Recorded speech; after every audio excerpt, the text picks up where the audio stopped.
Hey, this is Jane from Outside Xbox. We're here on the last day of Eurogamer Expo 2012 with Chris from Epic to talk about Gears of War Judgment. Chris, thanks for joining us. How's your show? Really good.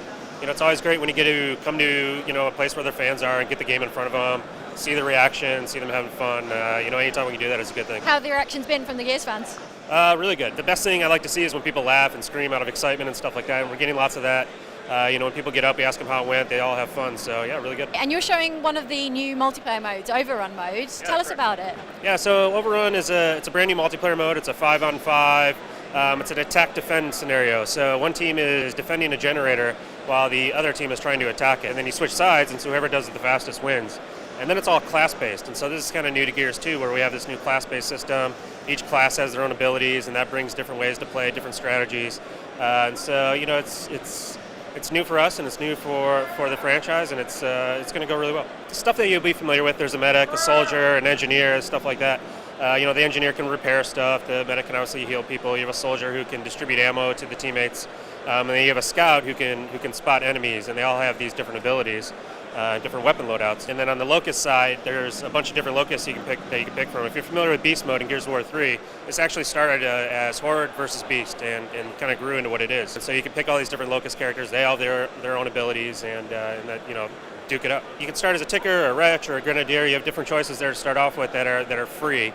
And then when you destroy things, you kill people, you earn points, and with those points you can buy bigger, badder guys like a Corpser. You can burrow under the ground and smash things, or a big Mauler, who's my favorite. His shield spins and chews up Cog, which is really cool. And so when you're playing as Locust, it's about being a big, scary monster, and that's what's fun about it. And so we wanted to make the monsters big and scary and awesome. So we were having a lot of fun as the Cerapedes, really good for getting in. Cerapede can kind of rise up and spit at people, and he's particularly nasty because he's hard to kill. You have to shoot him in the butt, and if you can't get to his butt, you can't kill him, and so that one's always fun. Right, and he can just cover the generator with acid so no one can get near it. Yeah, that's right.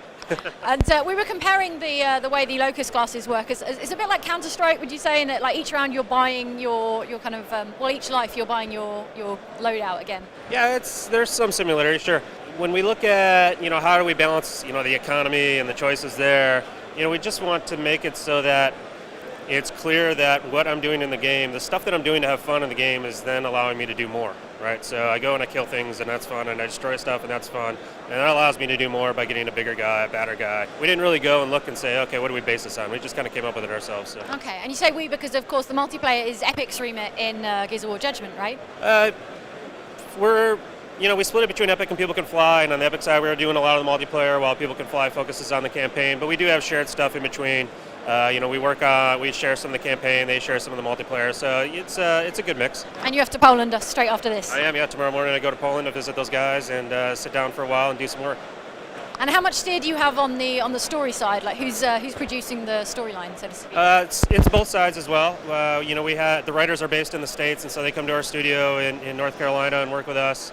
But Poland definitely has their influence on the story and their impact on the story. In fact, we just did a big script rewrite about a month ago, and that was a lot of direction from the guys at People Can Fly. How is it weighted on traditional Gears feel, what people are used to, versus something that's recognizably People Can Fly? Because obviously their last game was very, very much their own. Yeah, sure, Bulletstorm. It's more Gears than Bulletstorm, but they definitely bring their own spin to it, and they brought a lot of fresh ideas into what we're doing in the campaign. We got away from a lot of the sort of big cinematic scripted moments for a lot of different reasons, and that was a lot of what they brought to the table. And so we have, the combat set up to try to be much more, what's the right word, versatile. Like we have some randomness, so you don't know quite what you're going to face.